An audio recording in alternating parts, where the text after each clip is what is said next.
You were Brexit Secretary, of course, before your resignation. You had to work closely with senior civil servants, the likes of Ollie Robbins, who has now left the government, in trying to these Brussels negotiations. We know there's been a lot of criticism from Brexiteers about the civil service being sort of just full of Ramonas, not just Ramonas, but actively trying to stop Brexit from happening. Do you consider there will be an issue going ahead? Next, we've got 94 days to go, that the civil service may be part of the problem rather than part of the solution for dealing with Brexit? Or is that situation now being dealt with within government? I think the big challenge that we had and the big problem we had under the previous government was the political leadership. And I think ministers should take responsibility. And I've spoken to the Foreign Office and all of the staff, had an all-staffer meeting very early on the second day to explain what the strategy and the direction was. And I think when our brilliant civil servants get a very clear steer, and when we've got the cabinet united and we've got this new and more effective decision-making process, we can give the kind of clear steer and political leadership. And I know that from my experience that civil servants respond very well to that. So I think we've got a whole new structure in place. And the best way to get the best out of Brexit is to have a clear political leadership working and taking the advice of our civil servants and all the range of issues that they need to give their expertise and experience, but making sure that we provide the political leadership. If we do that, we make a success of Brexit. Brexit, deal or no deal, come what may, by any means necessary, October the 31st, can you guarantee to me right now, on the 1st of November, when I wake up in the morning to do this show, that we are going to be out of the EU full stop? I can guarantee you that this government will do whatever it takes to make that happen. I keep making this comparison about the cost of a bus journey in the north versus London, and I'm going to keep doing it until people really wake up to what this means. It's £4 here for a single bus ticket. Ouch. £1.50. Yeah, and I know in your reaction there, a lot of people just don't realise it's £1.50 in London. You know, what it means then is, of course, more cars on our roads. You know, the north is congested because it's cheaper to drive than it is to get public transport. So that's why I was pleased that they'd clearly listened to what we'd said about that, and there was a kind of a hint that we were going to get some help to change our buses into a London-style system. What we want, of course, Julia, is a cap system like London has, where you know, whatever mode you go on, underground bus or whatever, it's all part of one system and you can only pay so much in any given day. That's what Manchester needs desperately. And in terms of other infrastructure spending, I suppose, does it depend? £3.6 billion. Again, once that's divided between 100 towns, and again, we're talking about towns, you know, hundreds and hundreds of thousands of people living in them often, that money doesn't go quite as far. Does it depend who gets to decide where and how that money is spent and on what projects? So it's not the paper pushers in civil servants in Whitehall.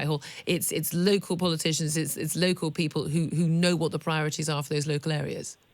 Oh, definitely. And you know, I think this is a reflection of the fact that the new Prime Minister was a mayor himself once. I think he understands that frustration that people feel when Whitehall tries to dictate. And he spoke a lot about more devolution on Saturday, which was also very welcome. And this fund sounds promising.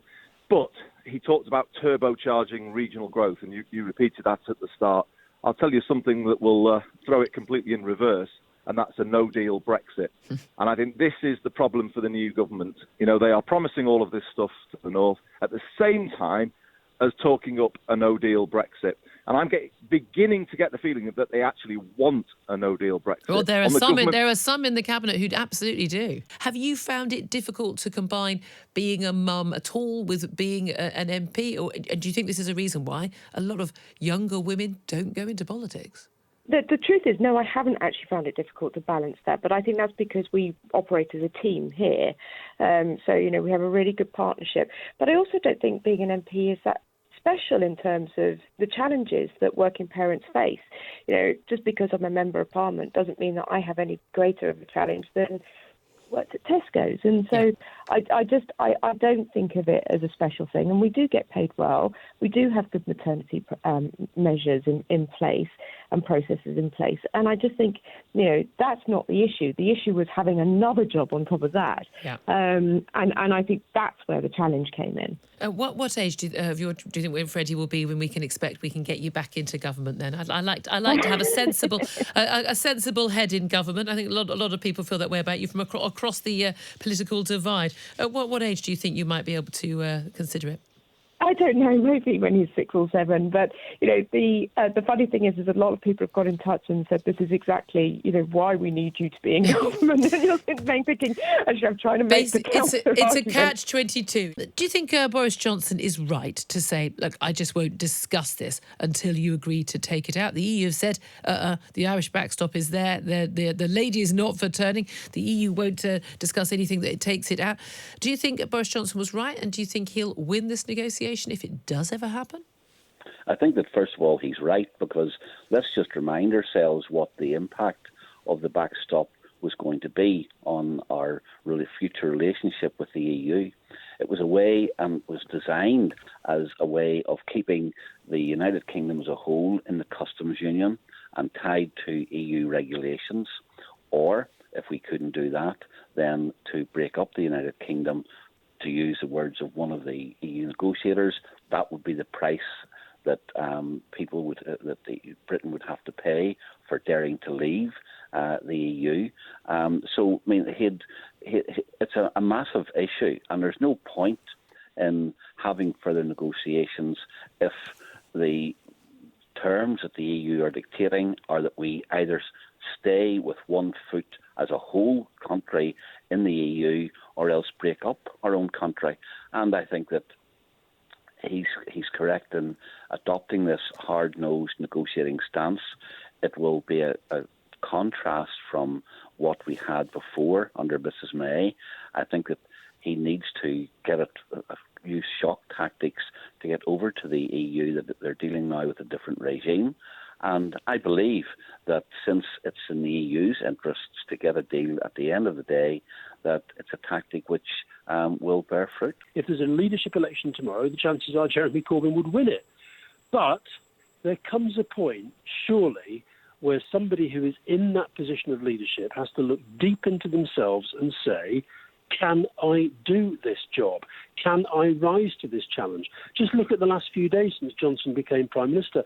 Where the hell have the Labour Party been? What is the strategy? I watched his interview with Sophie Rich on Sky at the weekend. What was it? Very basic, simple questions that he just can't answer them. But isn't the reality, if Jeremy Corbyn was a full-on Remainer backing a second referendum, or if he got into power, he would stop Brexit from happening, it's another big passion of yours, you'd stay in, you wouldn't have voted for the Lib Dems, you wouldn't have been thrown out of the party, you'd stay in the party and you'd still be there. I mean, I do think it's not just about Brexit this now. I think it's about the future of the country. It's about our values. It's about what we stand for as British people. And I think that I really believe now that if the choice facing the country at the next election, which, let's be honest, could be in a few weeks, it certainly could be in a few months, if the choice as to who is going to be in Downing Street, which is one of the most important jobs, not just in Britain, but in the world, if the choice is Boris Johnson or Jeremy Corbyn, I just don't think the country's going to wear that. I think the country is absolutely sickened by the sight of the Tory party, that this leadership election they've had, which has borne so little relation to what actually the country is saying, what the country feels, and then Labour on the other hand. And part of me doesn't want to be saying any of this, but I feel that so many people in the Labour Party, we've kidded ourselves that this might come good. It's not going to come good. We've seen too much now. Should we all be limiting the number of children we have to save the planet? No, I think people should have as many children or as few children as they want. And I just think Harry's statement is so ridiculous and hypocritical. This is a man who lives in a family who have a far larger so-called carbon footprint than the rest of us. And if they do have 2 children, these children are going to be ferried around the world in extravagant luxury. They will be burning fuel 10 million times more than the average British child. And so for him to virtue signal in this way, or eco signal in this way, to show that he is this wonderfully environmentally switched on person, just doesn't stack up. These are people who do far more than the rest of us to damage the environment. And this is the thing, isn't it? It's this idea that just existing on the planet in somehow is a bad thing for the planet. Now, we've been hearing about these idea that human beings are destroying the planet for quite some time, and that the planet can't possibly actually, feed and help this many people survive. We've got a 7 billion population now, predicted to rise to 9, possibly 10 billion in the coming years, and then to start going down, basically because people are having fewer children. But when Thomas Malthus was around in the early 1800s, the planet's population was less than 1 billion then, but a long way less than 1 billion. And he predicted, look, any more people, we're not going to be able to feed the planet. Everyone's going to starve. Well, 6 billion plus people onwards, fewer people are starving now than were starving then. So what's that all about? That's exactly right. And population scaremongers have always been wrong. Every one of them, right from Malthus through to the hysterical population scaremongers of the 1970s and right through to today. They've always been wrong in their predictions that if there are too many people, we won't be able to feed them, the planet will be destroyed, the environment will go to hell. All their predictions have proved incorrect. And the reason for that is because they see population growth as the only thing that changes. There's this horrible variable which goes up and up and up in a very destructive way. What is the government in which you're part now planning to do about those aspects of crime? Not the point at which a kid has picked up a knife, but the point at which a child even thinks about picking up a knife. So you're exactly right. The Glasgow has been incredibly successful. And back in 2008, I sat down with Karen McCloskey, who was the originator, if you like, of the Glasgow strategy. And we learned from each other at that time about the sustained action of, you're right, both enforcement and also intervention with young people. We're going to be looking over the next few weeks and months as part of this National Policing Board about what more we can do at these particular pinch points in young people's lives. One of the things we identified at City Hall, for example, is that very often young people fall out of school at the transition between primary school and secondary school. That age, that transition at 11 is when, there's a break in their education, if you like, and a new pattern of behaviour starts to take hold. And that's where we need to have some concentration. I'm also very focused on gangs. We've had an assertive way of addressing gangs in the past in London, which I think paid dividends. And I'd be interested, I'm only 5 days into the job now, I'd be interested to look at what work is going on across the country, frankly, on gangs, in particular with regard to this phenomenon of county lines, where we're seeing drug dealing spreading out from large urban areas into smaller towns like the one I represent, Andover. And we need to do something about that too. Will you and other ministers in the Home Office Department, maybe the Home Secretary Preeti Patel, when we next get to speak to her, actually sort of make pledges in terms of what you actually hope to achieve, in terms of end game, in terms of the numbers of people dying on our streets, the number of arrests, in terms of actually what you want to achieve, what will count as success and what will count as failure, and on what basis, after say 2 years, you would say, I've not achieved this, I'm going to resign. Yeah, look, I'm very focused on results. You're absolutely right. I mean, back in, as I say, in 2008, in our first 12 months in London, we had 29 young people killed. By 2012, that was down to 8. And that's the kind of scale of reduction that I'd like to see across the country. I mean, but as you know, Julia, the pattern of fighting crime is difficult. It moves. It's a hydra with many heads that needs to be addressed in a complex way. And very often, the pattern of fighting crime is 2 steps forward, 1 step back. And you have to be agile and move to respond to changes in the patterns of criminal behaviour. In what way do we think there is any evidence to claim that this planet can't sustain the population we've got right now, or indeed a bigger population, with predictions of it hitting 9 or 10 billion before it plateaus out in the next, say, 50 years? What evidence is there that we can't sustain this planet, that population? Well, clearly, we've come on a long way in scientific terms since the 18th century. We have resources to assess exactly what goes on, whether it's in terms of biodiversity or the numbers of people who are in poverty and the number of people dying from poverty. But when you have 99.9, possibly more than that, actually, scientists on Earth saying we have to do something about climate change, and population is a factor in that. No, Baroness, no. Come on, I asked you a question. Can you answer the question? I'm going to answer your question. Okay. But you covered a lot of territory. You asked a very long question.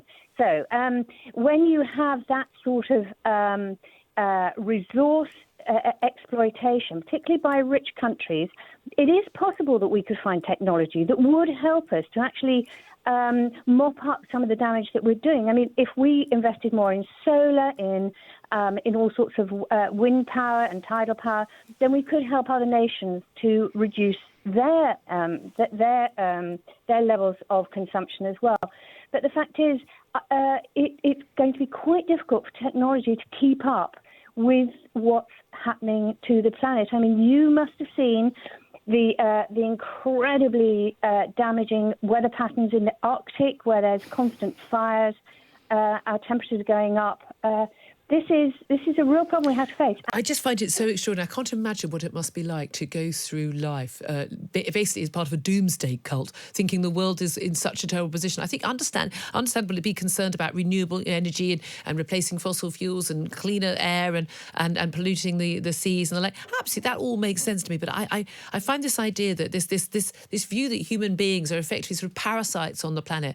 I think such a depressing thought. I'm really glad that I have a much more positive view of human life than you, Baroness Jenny Jones. You had dinner last night with the DUP leader, Arlene Foster, and of course her party with her 10 MPs are backing up and supporting this only a tiny, slim majority Tory government. Their votes will be absolutely vital in the event of a vote to push through Brexit happening, prevent a bid to stop or to revoke Article 50, or indeed a vote of confidence in the government. Is she, as far as you're aware of, and what she's had to say to you and what we've seen in media interviews in the last 24 hours, is Arlene Foster, is she absolutely clear now and absolutely convinced that Boris Johnson is going to stick to his pledge to deliver on October the 31st, deal or no deal? And is her vote, her support for the party or the government completely contingent on that? Well, it might surprise you. I mean, I'm a good friend of Arlene, and we had dinner last night because Ben Habib, one of the Brexit MEPs for London, is over, and we're visiting the border area today because there is a border trail, which is absolutely, I think everyone should visit, which shows exactly where everyone was killed over the years, and it's its victims have organised this, the South East Fermanagh Victims Foundation, and I think that we didn't actually spend a lot of time talking about Brexit, believe it or not. I think Arlene has made her position very clear. I've my position very clear. Clearly, Ben is a clear Brexit supporter. I think the important thing now is that there's just this feeling of shift and this change, which I am delighted with, which is we have a Prime Minister now who genuinely believes that we will have a great future outside the EU. And while we've had years of people saying negativity about it, it's good now that there's somebody at the head of our country who wants to stand up for our country. And I hope the new negotiator that's going in is going to be very different from the kind of negotiator we seem to have had in the past. So I think there's a general air of optimism now. People are getting high pay, don't get me wrong, but they are on a very good pay level, and they've been offered a 20 grand pay rise by all accounts. Well, okay, they claim that it's not actually 11.5% and above a inflation increase over 3 years. It's actually 1 or 2% less than that, because the British Airways. I mean, again, sorry, get my little violin out. Yeah, oh, sure. And look, a captain receives an average salary of £167,000, and they obviously think that they're worth considerably more than that, and they are therefore voting for a strike. I kind of sense, Julia, that actually they realise that in the court of public opinion, they're not necessarily going to get a huge amount of support. You might remember that last year we were talking about British Airways mixed fleet cabin crew and their union Unite. We're talking about poverty pay and crew having to sleep in cars. I'm not sure that a British Airways captain is having to sleep in their car. I'm not sure that cabin crew are either. I've got a very good friend who's BA cabin crew, and I know what she earns and for the number of days she has to work. And I'm sorry, most people, if you could bear the travelling, if you could bear, I fly a lot because I've got a lot of holidays, but I don't enjoy it. But I have to say, given that, I know they're there to save us in the event of a plane going down, but realistically it's not the most highly skilled labour. Now, we know that flying a plane is highly skilled, and we'd all want to have the top captain flying the plane in the event, but the fact that these pilots are earning more than doctors is quite something, isn't it? Well, I guess they would say, and it's quite an intellectual discussion to have at this time of the morning, they actually have more responsibility than a surgeon, because, of course, they've got 300 lives at risk rather than 1. 500, 600 in the case of Emirates, some of their Airbus A380s. But basically, they think they can take advantage of the huge profits, £1.9 billion last year that British Airways is making. They say, we get up at ridiculous hours, we work very long shifts, we keep British aviation the safest in the world, therefore we deserve more. $7.5 billion at the moment, going to move to 9, possibly 10. Most people thinking won't hit the 10 billion mark. We are going to then see our population going down. You think this is actually something we should be worried about? Why do you think we should worry about that, though? Well, I think we probably should be more worried about Prince Harry. I suppose some people will. I mean, I don't think anyone believes that Harry was an ardent environmentalist who was very concerned about things like unconscious racism before he got married. And I think most people get the impression that he's saying these things in order to please his wife. And some people I'm in favour of husbands doing that as a general rule. I can believe that, Julia. But I think the problem is that his wife clearly has a particular political agenda. She is the woke Duchess, and she sees it, I think, as her life's work to make the royal family woke. And I think that's a problem. I think it's a problem partly because for a member of the royal family to take a controversial political stance on issues like unconscious racism. I think a few months ago, the Duchess said she wanted to decolonise the curriculum in Britain's universities. In this issue of Vogue she's edited, she talks about equality and inclusivity.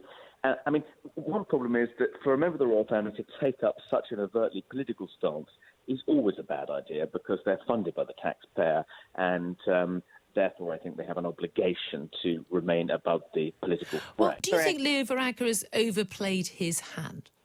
Oh, I do, most definitely. And I think it's bad news for the Republic of Ireland. There's no doubt about it if there's a no-deal Brexit. But Leo has to accept his responsibility for bringing that about if it does indeed happen, because he has been very truculent. He hasn't been willing to speak with the UK in a bilateral way. He hides behind the apron strings of the EU and says it's all Michel Barnier does the negotiation, and he won't speak to those of us who have a very big interest in finding a way forward that benefits the Republic of Ireland and benefits Northern Ireland. There have been bilateral deals done before, Julia, and it's very, very disappointing that he won't look at a way of finding a positive way forward. I mean, you will recall that back in 2011, at the time of the crash in the Republic of Ireland, it was the United Kingdom that stepped in a bilateral way and lent the Republic of Ireland £3.2 billion at a very critical time. Now, the reason they did that was because they recognised that Ireland was very much in trouble and they wanted it to be a successful economy, and it was in our interest that it was a successful economy, and therefore the loan was made. And that was a bilateral loan. So why can we not have a bilateral way forward in dealing with the border? We don't want a hard border as the Democratic Unionist Party. The government, our government, the British government doesn't want a hard border, and Leo Varadkar says he doesn't want a hard border. So for goodness sake, let us get this sorted out so that we can all move forward.